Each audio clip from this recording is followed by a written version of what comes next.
How can you know that your decisions are wise ones? G'day, I'm Martyn Iles and this is Living in Babylon. Actually, believe it or not, some variant of that question is the most common question I get asked when I'm talking to people kind of in one-on-one situations. And fair enough, life is full of decisions and it can be hard to know exactly the right thing to do. Well, there is a four-principle decision-making framework which has not failed me yet. But first, note that all four principles are to be discerned in the context of sincere prayer about the decision. So if you like, that's the overarching principle that's in all of this. But other than that, four things in no particular order. First, circumstances. Your circumstances will change, or indeed not change, without your manipulation or control, and that's very important, in a way that enables or reveals to you the right course of action. Why? Well, because God is sovereign and He works providentially. The second principle is Scripture. If you're a habitual student of Scripture, and you should be, it's very likely that your reading and your study is going to speak into your circumstances in a way that helps you confirm the right course of action. Now, sometimes that's a very specific thing. A verse might just specifically address the very thing you're wrestling with, or the words might leap off the page and hit you in a fresh way and make you think, there's something in that. Or it could be more general, and indeed often it is. You might just be discerning truths from the Scriptures, from the Bible, that just help frame your circumstances and your situation to help you see what is the right call. Now, why would this be the case? Because God speaks to us reliably in His Word. The third principle is peace. Now, this one may take time. Indeed, usually we're wrestling with decisions because we don't have peace. And it's often the final confirmation. But ultimately, you will be at peace about the right decision. And by that, I do not mean that it will necessarily become an easy decision, or that it will be something that's anything less than daunting for you. Sometimes we have to make daunting and difficult decisions. What I mean by that is that nonetheless, despite all that, your conscience will quietly confirm it.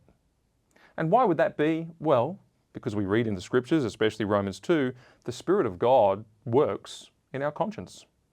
The fourth principle is patience. Wait, wait, wait, wait, wait. I could keep saying that because our instinct is to always rush things.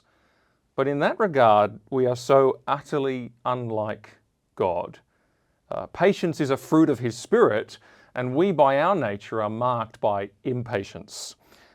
The Scriptures are just full, if you have a look, especially in the wisdom literature like the Psalms, with exhortations to wait on the Lord. And there's countless examples in Scripture of God's slowness, even in the face of our hurry and anxiety.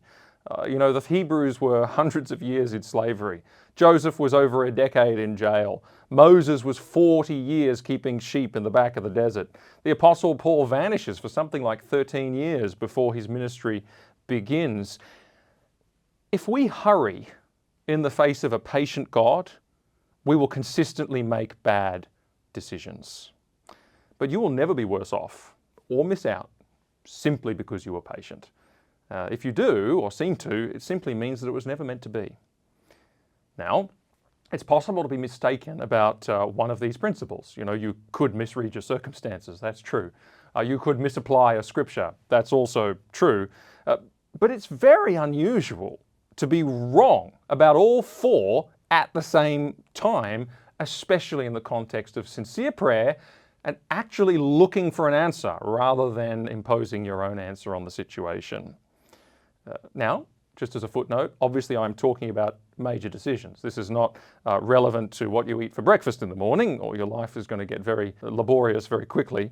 It may also have less relevance to those things which are simply in the ordinary course of life. You may make some decisions simply because it's the next thing you have to do.